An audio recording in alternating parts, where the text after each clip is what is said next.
Esse é o Coronel famoso, imortalizado pelo filme Black Hawk Down, que foi uma operação do exército americano na Somália, em Mogadishu. Ele era o comandante de uma unidade de operações especiais. Nesse filme, ele até foi um consultor e ele se disponibilizou aí a conversar um pouquinho com a gente. First of all, thanks a lot about this small interview, and I would like to show the Brazilians the conception that you, as American citizen, that you have about guns and the freedom. What is the relation that you see about that here in the United States?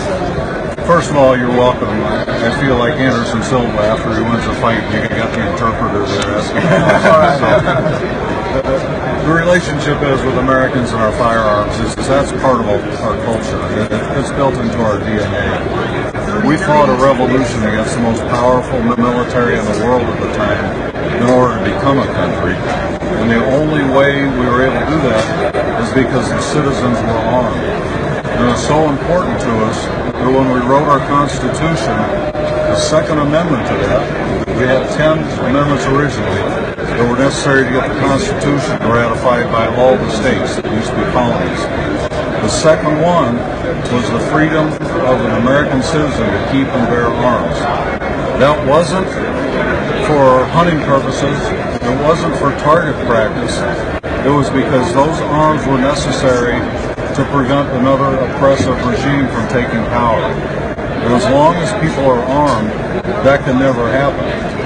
The benefit of that is that a criminal never knows when someone is armed or not. They prey on the weak.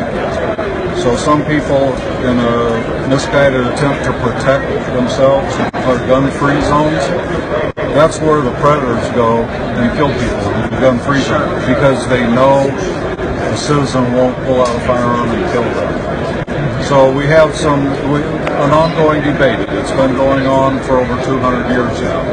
But thankfully we have the Constitution on our side that gives every citizen the right to protect himself, his family, and his property. And what do you, sir, think would happen here in the U.S. if a president tried to take the guns of the people? It's been tried before, and the people always rise up and say no. Either have. It's never become an issue of violence for us. It's always the honest, law-abiding, gun-owning citizens that never resort to violence. It's always the people who tell us, no, we don't want you to be armed, who resort to violence. But we've had presidents before who tried, but the current one, until tomorrow,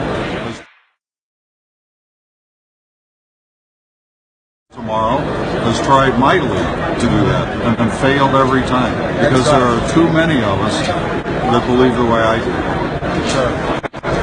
Então, me despedir aqui. Coronel, thanks for the service and also because this interview. Aqui o cara que é top militar, o cara que tem história, tem até um filme que fala dele, Falcão Negro em Perigo, como ele falou, humilde, aqui simples, dando essa entrevista pra gente. Obrigado, pessoal.